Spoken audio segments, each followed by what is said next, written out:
I am super excited to share with you my Italian almond and orange cookies. Yes, they're Pesach friendly, but more than Pesach friendly, they have this like real sense when I make them that like some ancestor in Spain must have been making it, because it's got these two ingredients that are so prevalent in Jewish cooking, but they really find their source in Spain, which is almonds and orange. But they're called Italian cookies because they're very reminiscent of these like bone white cookies that you get in Italy in the north. They happen to be one of my favorite Pesach recipes, but they're also a recipe that I'm happy to make year round. So we're going to start by just whisking up. I know my Pesach stuff nowhere near as cute as my year-round stuff, but that's Pesach, people. We're going to whisk 4 egg whites, and then we're going to do it until it's foamy. We're going to time lapse now. Okay, now that my egg whites are foamy, I'm going to add a pinch of salt. And then I'm going to start adding all this sugar. That's 450 grams of superfine or caster sugar, 1 tablespoon at a time, until I have a marshmallowy consistency. So we're going to time lapse again. So this goes super fast, but in real life, it's kind of slow.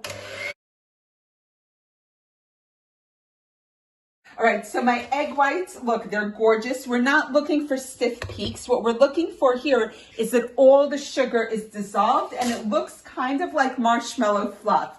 That would have been much easier on a stand mixer, but it's Pesach, people. All right, into here is going the grated zest of 1 orange, which is awesome. Jews have been trading in oranges for probably as long as they were in Spain, because Jews needed citrus in order to celebrate another one of our holidays, which is Sukkot. They needed an etrog. They actually start importing citrus, and they actually hold a monopoly on citrus all over Europe. All right. So I don't know if you heard me, but a couple of weeks ago, I was struggling to find vanilla. So I made my own vanilla. What this is not fully formed vanilla yet. Can you see that? It's vodka, Kosher Pesach vodka, and 10 vanilla beans in there. What I'm waiting for is the water to turn super dark. That's going to take about 3 weeks. It's been sitting in the pantry, but I have no vanilla and I need it for my recipe. So I'm going to do a cheat. It's gonna be like so. I'm gonna take 1 vanilla bean. I'm gonna cut off the end. And check this out. I'm gonna squeeze the pulp out of the vanilla bean. How awesome is that? So that's how I'm gonna flavor this without vanilla. New normal, people. And I'm actually not going to throw out the bean itself. I'm going to put it back into my vodka, and it'll keep on flavoring the vanilla. All right, so in here I have my vanilla and my orange zest. If you can't get vanilla, vanilla sugar is a great substitute. I couldn't get that either. And if you can't get vanilla sugar, just do without. All right, so we've got orange, vanilla, our marshmallowy egg whites, and you could hear the sugar grinding underneath. We could push that away, and we don't need these guys anymore either. And here comes our last ingredient. It doesn't take much here, which is almonds. I have 600 grams of ground almonds. And almonds also have a little bit of a Pesach connection, because when Jacob sends gifts down to Egypt, he actually sends almonds down. And we know that Aaron, Moses' brother, his staff was made from a blossoming almond tree. How cool is that? So almonds all the way. And again, Jews were very involved in the almond trade in Spain. And unsurprisingly, many, many Jewish dishes have almonds in them, especially Pesach dishes.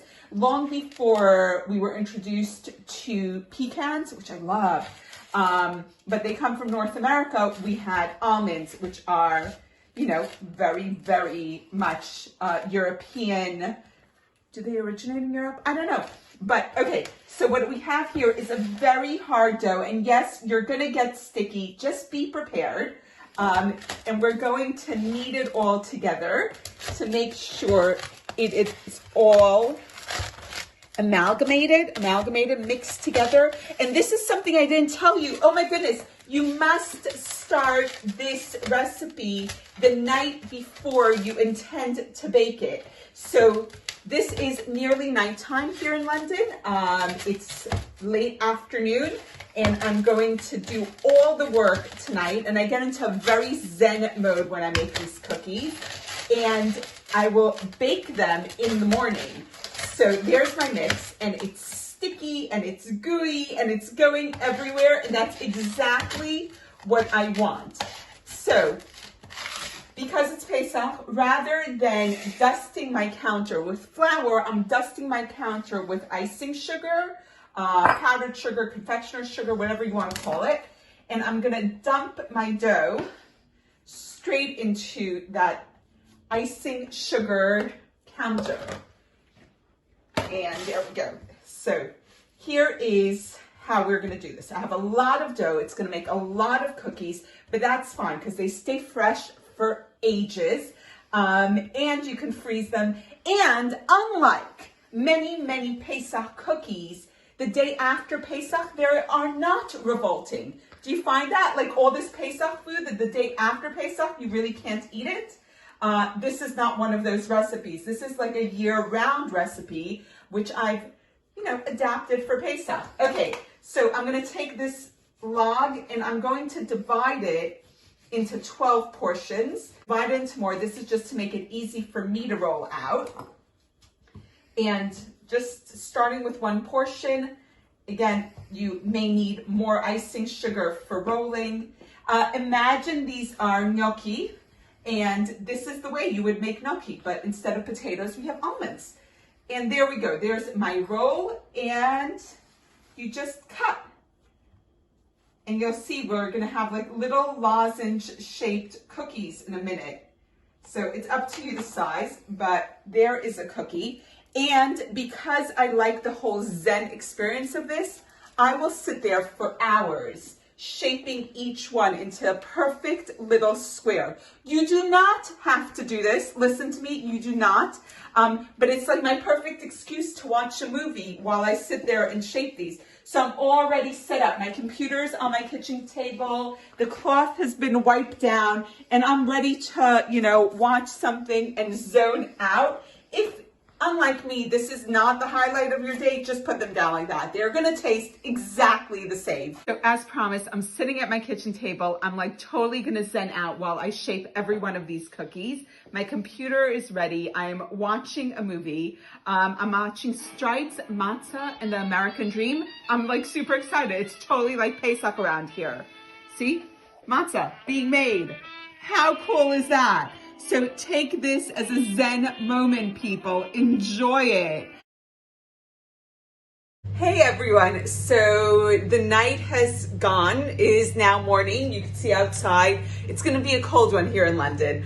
And my Italian almond orange cookies have been drying overnight. So they're a bit hard on the outside, but they're still tender on the inside. We're now gonna bake them at 140 degrees Celsius.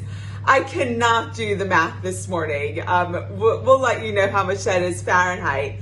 And I'm gonna bake them for 30 minutes in this relatively cool oven. And then they're gonna be scrumptious and delicious and amazing with a cup of tea. I'm thinking tea, though if I were really Italian, it would be with a cup of wine, which also sounds delicious. Anything goes. Anyhow, try these. I promise you, you will love them and get into that Zen moment of shaping them if you want to. It was awesome. I watched my movie last night. I was in a very good place. Try these, you will love them, and it's gonna open up a whole conversation we're gonna have after Pesach about Italian Jewish food. All right, see y'all soon. Take care and bake the cookies. Bye.